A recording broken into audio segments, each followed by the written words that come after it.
বন্ধুরা, আমি সৈকত চলে এসেছি আবার একটা নতুন ভিডিও নিয়ে। আর আজকে আমার বিষয় হচ্ছে ফিল্ম রিভিউ। তো অনেক দিন পর একটা নেটফ্লিক্সে ভালো কন্টেন্ট দেখলাম এবং ভালো ধরনের সিনেমা দেখলাম, যেটা মোটিভেশন, স্পোর্টস, অ্যাথলিটদের জন্য খুবই ভালো।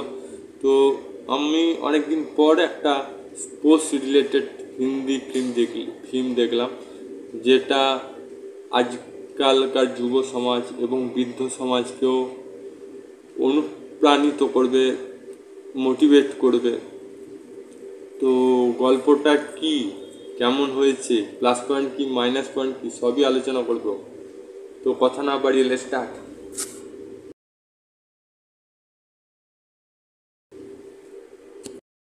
গল্পটা হচ্ছে 69 বছর বয়সের একজন বৃদ্ধ, যার স্বপ্ন হচ্ছে খেলাতে অংশগ্রহণ করা এবং উচ্চমানের জায়গায় যাওয়া, স্টেট লেভেল থেকে ন্যাশনাল লেভেলে একজন উন্নত মানের খেলোয়াড় হওয়া, এটাই ছিল তার স্বপ্ন। সে রানিং, বয়সটা তার কাছে কোনো ম্যাটার করে না। সমাজের কাছে হয়তো বয়সটা তার কাছে ম্যাটার করে, কিন্তু সে সবসময় প্রমাণ করে বয়সটা একটা নম্বর, আর কিছু না। এবং সে কীভাবে সবাইকে ভুল প্রমাণ করে সেটা নিয়ে একটা গল্প, যে একজন বৃদ্ধ জয়লাভ করতে পারে খেলাধুলোতে, এবং শুধু জয়লাভ করতে পারে না, বড় বড় খেলোয়াড়দিকে টেক্কাও দিতে পারে। এবং যে আমাদের মানুষের মধ্যে ভুল ধারণা আছে যে বয়স হয়ে গেলে মানুষের সব কিছু শেষ হয়ে যায়, সেটা এই ফিল্মে দেখানো গিয়েছে যে ভুল। কিন্তু সত্যি বয়স একটা নাম্বার, মনের জোর থাকলে যে কোনো জায়গায় আপনি সফলতা অর্জন করতে পারেন। আর এটা খুব সুন্দরভাবে অভিনয় করেছে অনুপম খের। আর এই সিনেমাতে আমার একটা জিনিস ভালো লাগলো, যে 1 ঘন্টা 40 মিনিটে মাত্র সিনেমা, তার মধ্যে না কোনো আছে হিরোইন, না কোনো আছে হিরো, না আছে গুন্ডা, তবুও ফিল্মটা এত সুন্দরভাবে সাজিয়েছে। আর চাঙ্কি পান্ডে আর অনুপম খের করেছে কামাল, হয়েছে সিনেমার ধামাল, সবাই করছে বাওয়াল। যদি এটা সিনেমা হলে আসতো তাহলে হতো মালামাল। তো খুব ভালো লেগেছে আমার, খুবই ভালো লেগেছে। আর অনুপম খের তো লেজেন্ড অভিনেতা, তো সে ব্যাপারে কোনো সন্দেহ নেই, সেটা তো ভালো অভিনয় করে খুব সুন্দর ফুটিয়ে তুলেছে। চাঙ্কি পান্ডে বন্ধুর রোলটা খুবই ভালো করেছে, অনেক প্লাস পয়েন্ট আছে।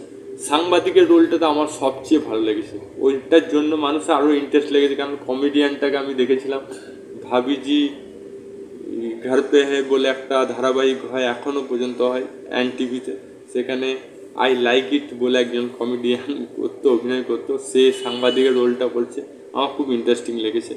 আর একটা মেয়ে, ছোট্ট মেয়ে ব্লগারের অভিনয় করছে, মানে একজন ট্রাভেল ব্লগ করে, লাইফস্টাইল ব্লগ করে, সাকালাকা চ্যানেলটা, সে তার অভিনয়টা আমার খুব ভালো লেগেছে। কারণ অ্যাজ এ ইউটিউবার যে কত এনার্জি লাগে, কত মনের ইচ্ছা লাগে, আর মনটাকে কত হাসি খুশি রাখতে হয় একজন ব্লগারকে, হ্যাঁ, সব সিচুয়েশানকে, এবং তাকে যে হেল্প করছে বারবার স্পন্সরশিপের জন্য, তারপর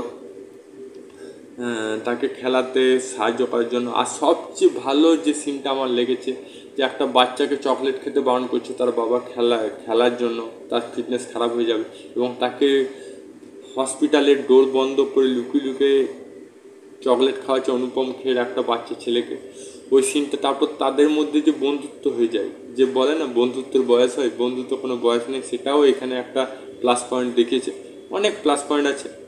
মাইনাস পয়েন্ট আমি এটাই বলবো, যে সিনেমা হলে কেন দেয়নি এই সিনেমাটা, আমার মনে হচ্ছে এই সিনেমাটা হিট হতো।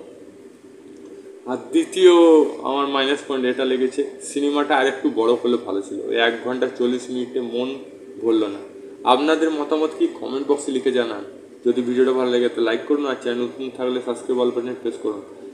আপনারও কি মনে হয় এই ফিল্মটা সিনেমা হলে দেওয়া উচিত ছিল? যদি দেওয়া উচিত ছিল তো কমেন্ট বক্সে লিখে জানান। আবার দেখা হবে নতুন কোনো film review, web series review, song reaction, trailer review, teaser review নিয়ে। ততক্ষণ জয় হিন্দ, জয় ভারত, ভালো থাকো, সুস্থ থাকো।